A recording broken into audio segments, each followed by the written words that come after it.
এদিকে তিলোত্তমা ধর্ষণ খুন মামলায় কি খুলে গেল বৃহত্তর তদন্তের দিক। তিলোত্তমার ধর্ষণ খুনের মামলায় শুধু দোষী সঞ্জয়ের শাস্তি ঘটনাই নয়, আর্জিকর কাণ্ডে পুলিশ এবং হাসপাতাল কর্তৃপক্ষকে নিয়েও বেশ কিছু পর্যবেক্ষণ রায়ের নির্দেশনামায় লিপিবদ্ধ করেছেন বিচারক অনির্বাণ দাস।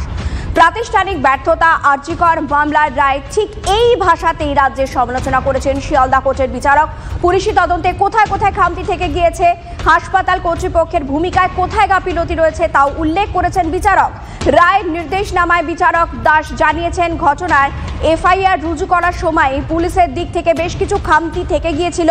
নিয়মের বাইরে গিয়ে কাজ করেছেন টালা থানার এসআই সুব্রত চট্টোপাধ্যায়। সমালোচনা করেছেন হাসপাতাল কর্তৃপক্ষের ভূমিকারও। যদিও সিসিটিভি ফুটেজ এবং ডিএনএর ওপর ভিত্তি করে বিচারকের পর্যবেক্ষণ অপরাধ একজনই ঘটিয়েছে। রায়ের একাধিক জায়গায় সিবিআই তদন্ত নিয়েও প্রশ্ন তুলেছেন বিচারক। মেয়ে মৃত্যু আমাদের কাছে যতটা কষ্টদায়ক ছিল, তার থেকে বেশি কষ্টদায়ক ছিল পুলিশের অত্যাচার। পুলিশের উপর ভরসাটা রাখবো, সেই পুলিশ কি সেই জায়গাটা আমাদের কাছে রেখেছিল? এবং 4 দিন যে সময় পেয়েছিল, পুলিশ সেই কাজটা কি একটুও করেছে? পুলিশ সেই সিভিক ভলেন্টিয়ারকে ধরে যা করার এক জায়গায় বসেই আছে। যে বিচারক, তার উপর আমাদের পূর্ণ আস্থা ছিল এবং তিনি আমাদের আস্থার মর্যাদা রেখেছেন। এবং আমরা কতগুলো আর্গুমেন্ট, প্রশ্ন 22টা রেখেছিলাম ওনার সামনে, তারও একটা প্রতিফলন আজকের যে রায় দিয়েছে তার রায়ের কপি যে আমরা পেলে নিশ্চয়ই পাবো। এবং পরবর্তীকালে আমরা যে বিচার ব্যবস্থাকে, এই তদন্ত প্রক্রিয়াকে আগে বাড়াতে চাইছি, সেটার একটা সুযোগ তিনি করে দিয়েছেন। মোট 128 জনের নাম ছিল চার্জশিটে, তার মধ্যে 50 জনকে মাত্র সাক্ষী করানো হলো, বাকিদের করানো হলো না কেন? এবং বাকি আরও অনেক কিছু আসতে পারত, বাকি সাক্ষ্যতে অনেক কিছু আসতে পারত, বাকি ইনভেস্টিগেশনে সব কিছু সামনে যখন আসেনি। আর এখানে ওনার এই 172 পাতার জাজমেন্টে যখন ইনভেস্টিগেশনের ওপর প্রশ্ন উঠছে, হসপিটাল অথরিটির ওপর প্রশ্ন উঠছে, তো ডেফিনেটলি সেটা আরও একটা দিক খুলে দিচ্ছে আমাদের, যেটা আমরা অলরেডি অনারেবল অ্যাপেক্সও সুপ্রিম কোর্টে গেছি, 22 তারিখে আমাদের হিয়ারিংয়ের জন্য আছে। তো আমাদের সেই অপরচুনিটিটা খোলা রয়েছে যে বাকিটা আনার জন্য। এদিকে তিলোত্তমা ধর্ষণ খুন মামলার রায় ঘোষণার পর প্রাক্তন প্রধান বিচারপতি দেবাশিস করগুপ্ত প্রতিক্রিয়ায় কি জানিয়েছেন আপনাদের শোনাই। যাদের নাম উঠে এসছে তার ভিত্তিতে এই বিচার যথাযথ হয়েছে কিনা তার পরবর্তী আদালতে আবেদন জানানোর সুযোগ রয়েছে।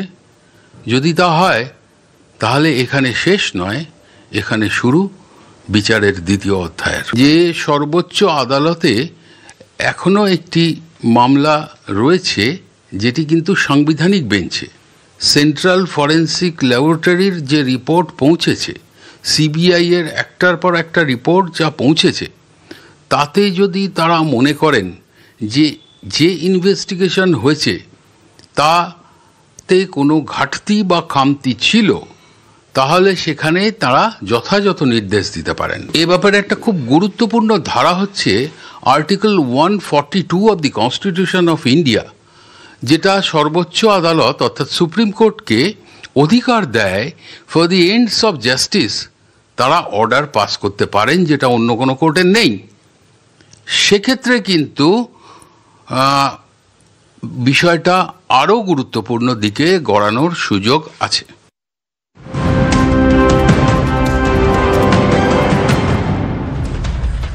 অন্যদিকে TV9 বাংলার ক্যামেরার সামনে ক্ষোভ উগরে দিলেন মাটিগাড়ার নির্যাতিতার মা। মৃত্যুদণ্ডের আদেশ হয়েছে, কিন্তু এখনো পর্যন্ত ফাঁসি হয়নি। আর 2 মাস অপেক্ষা করবেন, তার মধ্যে না হলে অনশনে বসার হুঁশিয়ারি নির্যাতিতার মা। আমার মেয়ের ক্ষেত্রে ফাঁসি বডি হয়েছিল, কিন্তু আজ পর্যন্ত সেইটা হয় না। হাইকোর্টে কি হচ্ছে হয় নাই আমরা আজ পর্যন্ত জানতে পারি নাই। ফাঁসি লাগবেই লাগবে, প্রত্যেক জনে ফাঁসি না দিলে পরে ওদের আর হৌসলা বাড়তে থাকবে, আমাদের মেয়ে মরতে থাকবে। আমরা মেয়ে জন্ম করার কি কার কাছে মারার জন্য হয় সেটা তো না। কেন মারতে দিব আমরা? এত সস্তা আমাদের মেয়ে সেটা না।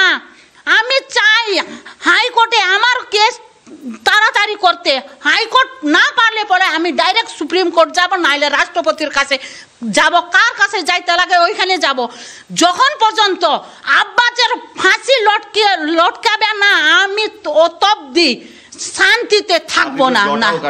না না, আমি জটা কাটবই না, ওকে ফাঁসি না হইলে পরে এই যে জটা আমি আর 2 মাস আমার মেয়ের জন্য আর 2 মাস দেখবো। তারপরে না হইলে আমার হাইকোর্টে কিছু না হইলে পরে আমি অনশনে থাকবো।